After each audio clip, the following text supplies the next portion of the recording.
Hello, and welcome to, according to Andrew, number 32, What Does American Communism Look Like? This is kind of continuing the series that we started Friday. It's not really going to be a series, it's just these two videos. Um, but on Friday we talked about fascism, and today we're going to talk about communism. And we basically live in a communistic state, so it's not going to take much imagination to kind of get to where we are. Anyway, uh, communism kind of goes against what America stands for, right?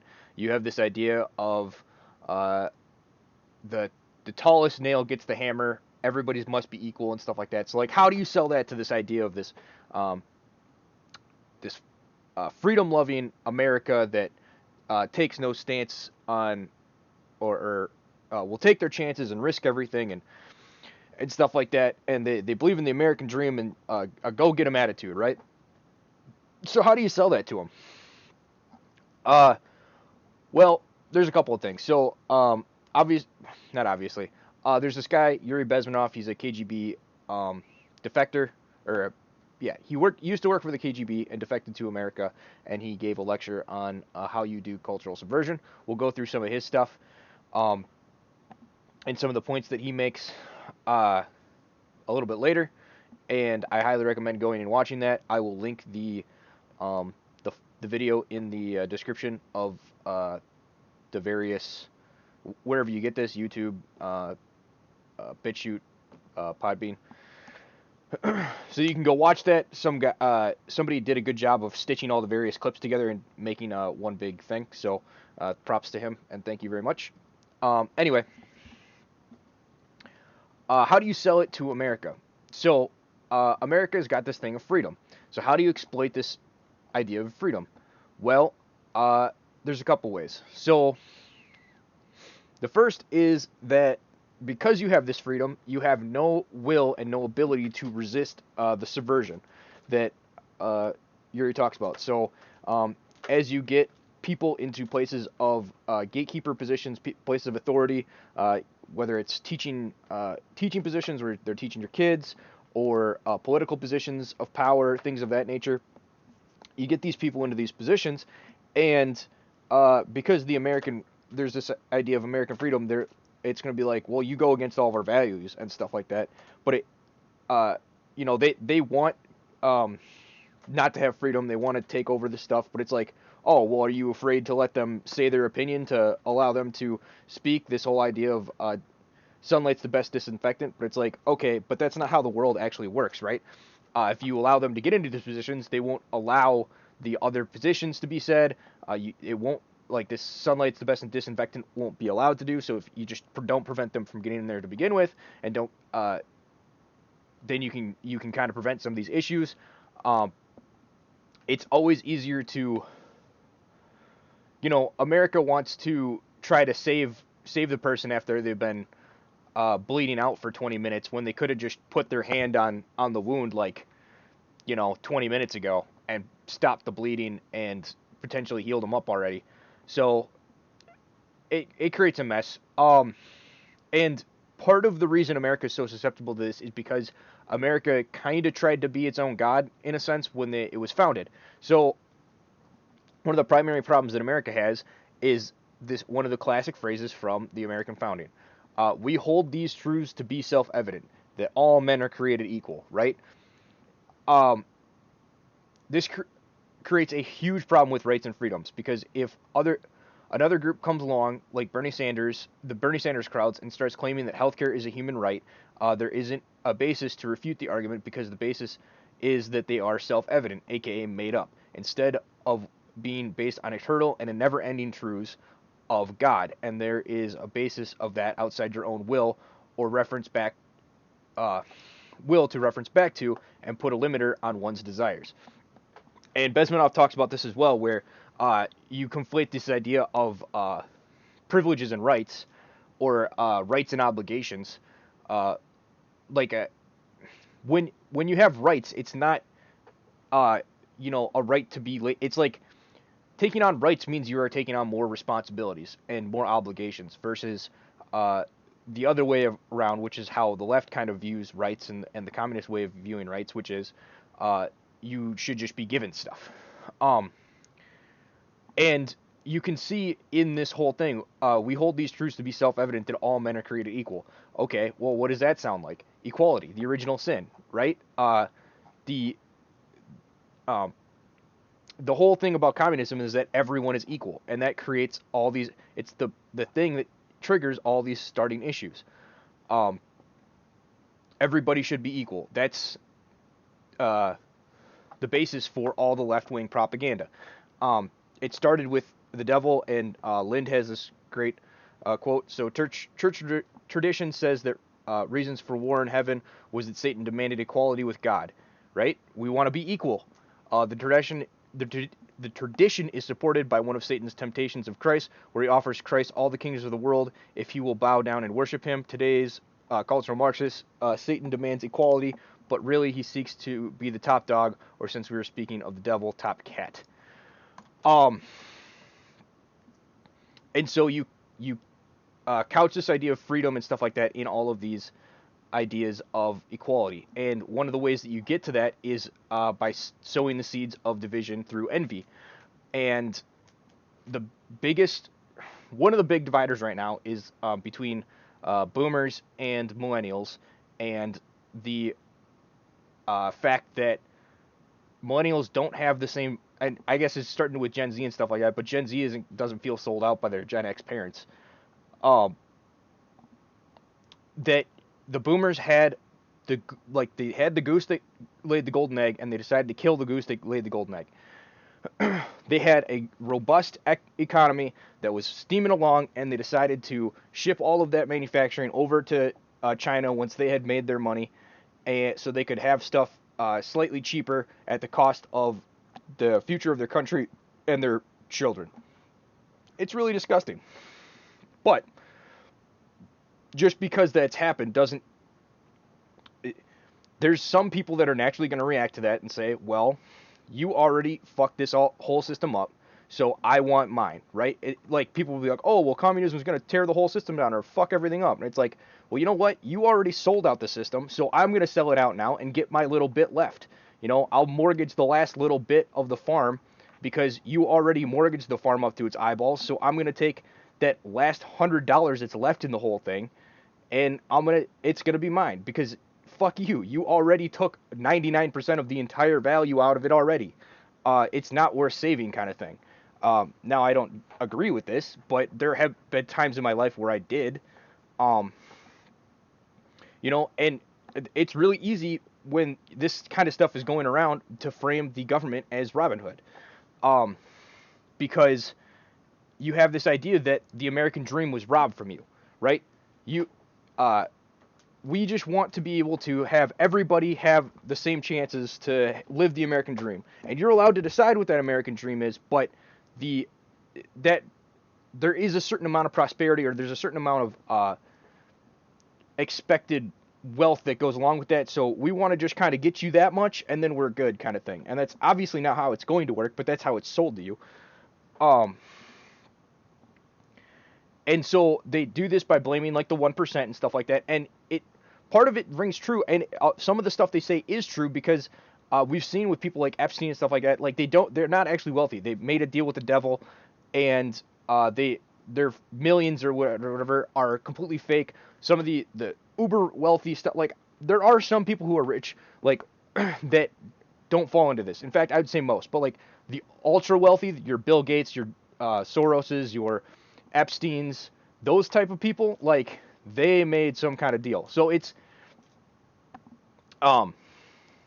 easy to kind of see the difference between the two groups of people. Is there's some people that see that and say, oh, look at the deal he had to make to get that kind of stuff. I don't want anything to do with that. That's your religious type groups. And there's the other group that says, how do I sell my soul? How do I get that stuff? And if we look at how things are going in America, there's a lot of people that are on the sell your soul train. And part of that was, like going back to Yuri's stuff, is one of the first things that you try to undermine in society is religion. And one of the reasons that you undermine religion is it gives you a higher purpose. You want to always go towards God and stuff like that. So it removes your higher purpose for one. So that makes you much easier to control. And another aspect of religion is that it usually uh, helps develop a delayed gratification, because you're not working for a reward on this earth, you're working towards a reward in the next life. And because of that delayed gratification that's naturally built into most religious institutions, that really helps people overcome these issues of jealousy and anger and stuff like that. Even if you're always gonna make pitfalls and stuff like that. I make these pitfalls constantly, but it you at least have a frame of reference to want to let those natural human urges and impulses go, and be like, I'm not going to do those things. I'm going to try to ascend to a higher plane of being, and try to do what I can so that I am worthy of reaching the eternal reward, which is heaven, or as it's been described by Vox, level 2, which I kind of like, having played games most of my life. um, so, yeah, so that's kind of how they sell it. Another good way to, another example of this is environmentalism, right? So, and because we basically live in a communist society, or we're heavily into the demoralization and cultural subversion aspect, we're on like round 3 or 4 of like cultural subversion and demoralization of, and it's not necessarily from the communists. They just, if there's energy flow that's like angry or whatever, they just let it flow that direction. They just redirect it to where they want it to go. It's that classic E. Michael Jones example of the person running to the front of the parade and declaring that they're the leader, that they're the ones that made this happen, when it was really a grassroots movement, right? You just kind of you claim things that aren't yours are yours, and you direct things in the direction that you want them to, but use the momentum that they've already naturally built. So environmentalism is a reaction. So there's like this claim, like, we have to save the planet, and there's we're just using resources at such a rapid rate, and there is some truth into that, right? Because consumerism, it's a reaction to consumerism, because consumerism's out of control. And there's like this unnatural feeling that you buy a fridge, it works for a year, and then you throw it out the next year. That's ridiculous. Things used to be built to last for a very long time, and you just don't have that. Everything's made cheaply so that you can buy. You just have to keep buying the latest, greatest thing, even though it's the latest is definitely not the greatest. And we've had to do, outside of like some technological progress, the overall quality of these products has degraded year over year.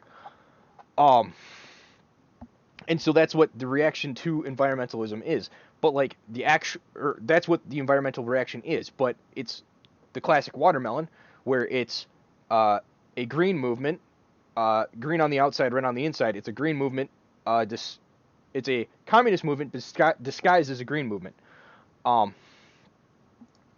And so like the actual answer is, well, we shouldn't build things of such low quality, and we want to build things for higher purpose, take the time to actually make things that are of good quality and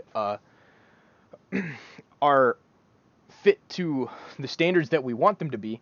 And the only way you're going to get this is through delayed gratification and things like that, things that are instilled in you through religion and living to this higher purpose. But all of that's been destroyed and undermined in America, and it's making a comeback, because when you don't have that basis, it's like building your house on sand. That's why that's such a great Bible story. Is if you build your house on sand, the entire thing's going to collapse in on you, and that's kind of what we're seeing in the West right now.